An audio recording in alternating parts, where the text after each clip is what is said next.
For joining us at the top, a ruling by a federal judge in Laredo causing a lot of concern for Nueces County election officials. That ruling came out late Friday, and it says the state of Texas cannot eliminate straight ticket voting. Now, that's the practice of casting a single vote for all the candidates from one party. Back in 2017, the legislature passed a Republican-backed measure that eliminated straight ticket voting. Republicans argued at the time that the change would compel voters to make more informed decisions. But in her ruling last Friday, the judge said that without the straight ticket option, voters would be in longer lines at the polls and could be exposed to COVID-19. The judge also said that the removal of straight ticket voting discriminated against Black and Hispanic voters.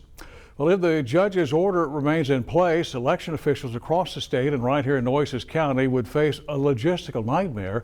And our Chelsea Torres joins us live from the county courthouse with more on what County Clerk Kara Sands, who is in charge of our elections, has to say about all this. That's right, Lee. Get this, they would actually have to start from scratch. Now, it's a lot of work, and that's because none of the current ballots actually have any of the straight ticket voting options on them. It's not just going in and, oh, let me add the straight party. That's not how it works at all. Early voting is just weeks away, and the Nueces County Elections Department has put a hold on printing more ballots. We received almost 14,000 applications, so we've stopped printing the rest of the ballots for now until we find out. 10,000 mail-in ballots have already been printed. 800 were already sent overseas to military. And Nueces County Clerk Kara Sands said 6,000 mail-in ballots were supposed to be sent today. Because it takes a lot of time to verify that that voter is getting, their ballot. I mean, it's a long process. It's also a long process for the voting equipment to be changed if straight ticket voting has to be put on the ballots. So it's starting from scratch, creating a whole entire new ballot. This alone would take a couple days just to make sure everything is verified and correct. A lot of work that some believe is not necessary if you are an informed voter. Straight party leaves off your city council because they're nonpartisan. It leaves off your Del Mar College Board of Regents.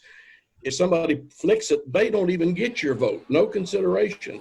During a pandemic, straight ticket voting can keep people from being exposed to COVID-19, as some say. I can see it cutting down on the time you have to spend in line to vote. I'm glad that it's available, but it's kind of like late in the game. Now, interestingly enough, Kara Sands says that she'll hear the final word when everybody else does. She says that they are getting voter applications every single day. Today, they just got 400. Not only that, but voters are calling numerous times a day, just asking where their mail-in ballots are. Again, her piece of advice for everyone, just be patient until that final decision is made. Reporting live from the Nueces County Courthouse, Chelsea Torres, KRIS 6 News. All right, thank you very much, ma'am. Now, we'd like to remind you about some important election dates that are coming up. The last day to register to vote is Monday, October 5th. Early voting will start on October 13th and end on October 30th. And Election Day, of course, is Tuesday, November 3rd.